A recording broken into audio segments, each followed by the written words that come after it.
देखिए, मेरे साथ सोलापुर ज़िले के सांगोला असेंबली कॉन्स्टिट्यूंसी के कांग्रेस के कार्यकर्ता प्रफुल्ल कदम जी है। आप जानते हैं कि सांगोला कॉन्स्टिट्यूंसी आबा साहेब देशमुख बहुत हमारे सीनियर नेता थे, पेजेंट्स एंड वर्कर्स पार्टी के, उन्होंने इसका प्रतिनिधित्व किया था। घटना 28 दिसंबर 2020 की है, जब सांगोला कॉन्स्टिट्यूंसी में राज्य में ग्राम पंचायत चुनाव चल रहे थे, आचार संहिता जारी थी। उस समय स्वयं प्रधानमंत्री नरेंद्र मोदी जी अपने 2 मंत्रियों के साथ सांगोला आए और सांगोला में किसान रेलवे जो सांगोला से वेस्ट बंगाल जाती है, वो किसान रेलवे की 100वीं गाड़ी थी। तो 100वां का बहाना बनाकर उन्होंने वहाँ पे एक बड़ा कार्यक्रम किया, जो प्रधानमंत्री के सारे कार्यक्रम लाइव होते हैं, पूरे देश में गया। उस समय वेस्ट बंगाल की भी चुनाव चल रहे थे और इस तरह से बिना कोई पूर्व परमिशन लिए इलेक्शन कमीशन से ये कार्यक्रम हुआ, जिससे ग्राम पंचायत चुनाव वगैरह में प्रभावित हुए। प्रफुल्ल जी ने तुरंत उसके खिलाफ, प्रधानमंत्री के खिलाफ, मंत्रियों के खिलाफ आचार संहिता भंग करने का एक पिटीशन राज्य चुनाव आयोग के सामने रखा था। 2020 में ही पूरे तथ्य देकर ये पूरा का पूरा पिटीशन यहाँ पे रखा हुआ है।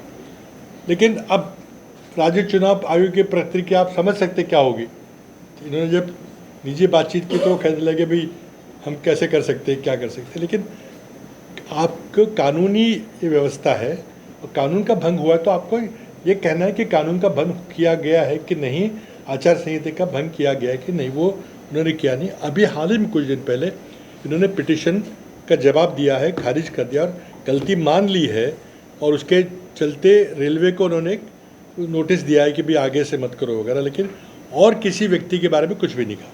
तो हमारे पिटीशन हाईकोर्ट में दायर करने वाले हैं, तो उसमें ये मांग करेंगे कि भाई जो भी आचार संहिता है क्या उसका भंग हुआ है। और पूरी देश की चुनाव प्रक्रिया चल रही थी, बंगाल में चल रही थी, महाराष्ट्र में कर रही थी, तो क्या प्रधानमंत्री का कोई दायित्व तो नहीं है इसमें। इस प्रकार की याचिका है। हम हाईकोर्ट से गुजारिश करेंगे कि इसमें कड़ी कार्रवाई की जाए। कौन कितना बड़ा व्यक्ति है ये कानून के सामने महत्वपूर्ण नहीं है। कानून अपनी जगह है, संविधान अपनी जगह है, देश की संसद ने बनाए जो चुनाव आयोग के कानून है अपनी जगह है, उसके चलते निर्णय किया जाए, ऐसी हमारी गुजारिश हाईकोर्ट से है। बाबा, इसके अलावा 2 और सवाल ऑपरेशन सिंदूर को लेकर। पहला, कल पीएम जैसे कि राहुल गांधी जी ने चैलेंज किया था कि ट्रंप का नाम लिया जाए, ट्रंप का नाम लिया नहीं गया, उन्हें दुनिया के सभी देशों के जिक्र किए। एक इस पर आपका क्या कहना है?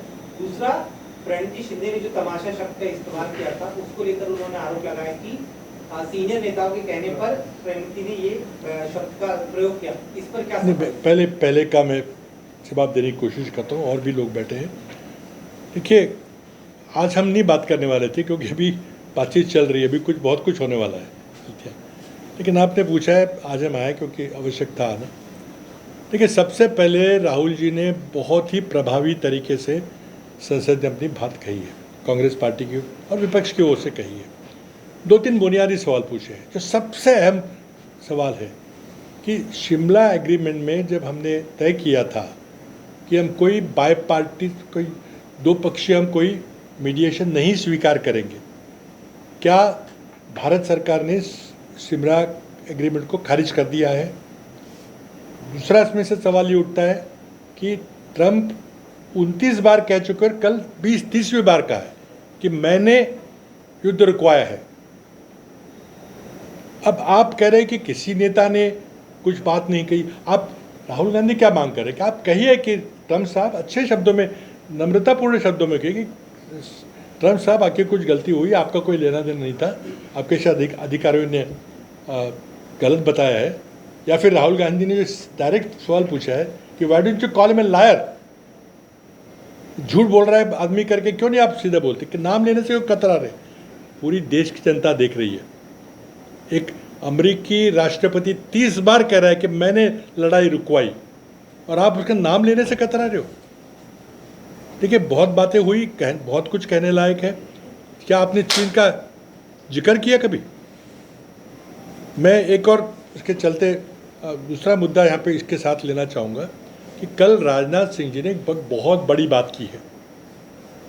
देखिए 22 फरवरी 1994, 22 फरवरी 1994 भारत की संसद ने आम राय से सभी दलों ने मिलकर एक प्रस्ताव पारित किया था, resolution pass by the Indian parliament, कि हम जम्मू कश्मीर और लद्दाख की सारी टेरिटरी हम वापस लेके रहेंगे।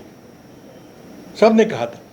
अब कल राजनाथ जी ने कहा कि हमारा पाकिस्तान से कोई सीमावाद नहीं है, तो क्या उस रेजोल्यूशन को भी आपने खारिज कर दिया?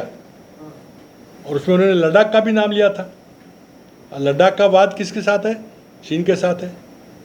तो क्या हम चीन और पाकिस्तान हमने ज़मीन हड़पी बैठे हैं, उसको वापस लेने का जो पार्लियामेंट का प्रस्ताव था, क्या उसको हमने छोड़ दिया है? अब नहीं हम करेंगे। और साथ ही में जो विदेश मंत्री ने कहा है कि भाई मैं चीन से कैसे लड़ूँ, वो 5 गुनी बड़ी अर्थव्यवस्था है, तो मैं कैसे लड़ सकता हूँ? उनको बातचीत ही करनी पड़ेगी। पाकिस्तान ने ये नहीं सोचा कि भारत मेरे से 11 गुना बड़ी अर्थव्यवस्था है। उसने हमारे जहाज गिराए, और जहाज गिराए, राफेल जहाज गिराए, लेकिन किसी मंत्री की हिम्मत नहीं हुई कि राफेल कंपनी का नाम ले। किस बात का डर है? क्या प्रधानमंत्री आहत हुए कि भाई कितनी कीमत पे मान लिया? जब पूरा विपक्ष एक था कि भाई ये सब गलत सौदा हो रहा है, आपने हठधर्मी वजह से सौदा किया, अब वो विमान गिरे हैं।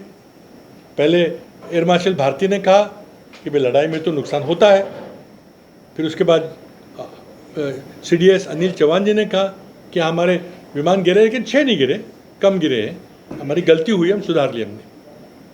अब कितनी बार कहा जाएगा? खुद स्वयं ट्रम्प जी कह रहे कि विमान गिरे हैं, पाकिस्तान ने फोटो दिखाई है। देखिए आपकी क्रेडिबिलिटी का सवाल है। जिस तरह के मीडिया के कुछ चैनल कंपनी का नाम ले, किस बात का डर है? क्या प्रधानमंत्री आहत हुए कि भाई कितनी कीमत पे मान लिया? जब पूरा विपक्ष एक था कि भाई ये सब गलत सौदा हो रहा है, आपने हठधर्मी वजह से सौदा किया, अब वो विमान गिरे हैं। पहले एयर मार्शल भारती ने कहा कि भाई लड़ाई में तो नुकसान होता है, फिर उसके बाद CDS अनिल चौहान जी ने कहा कि हमारे विमान गिरे, लेकिन 6 नहीं गिरे, कम गिरे हैं, हमारी गलती हुई, हम सुधार लिया हमने। अब कितनी बार कहा जाएगा? खुद स्वयं ट्रम्प जी कह रहे कि विमान गिरे हैं, पाकिस्तान ने फोटो दिखाई है। देखिए आपकी क्रेडिबिलिटी का सवाल है। जिस तरह के मीडिया के कुछ चैनलों ने जो मजाक बनाया लड़ाई के का, क्या एक मीडिया चैनल के खिलाफ हमने कोई कार्रवाई की है?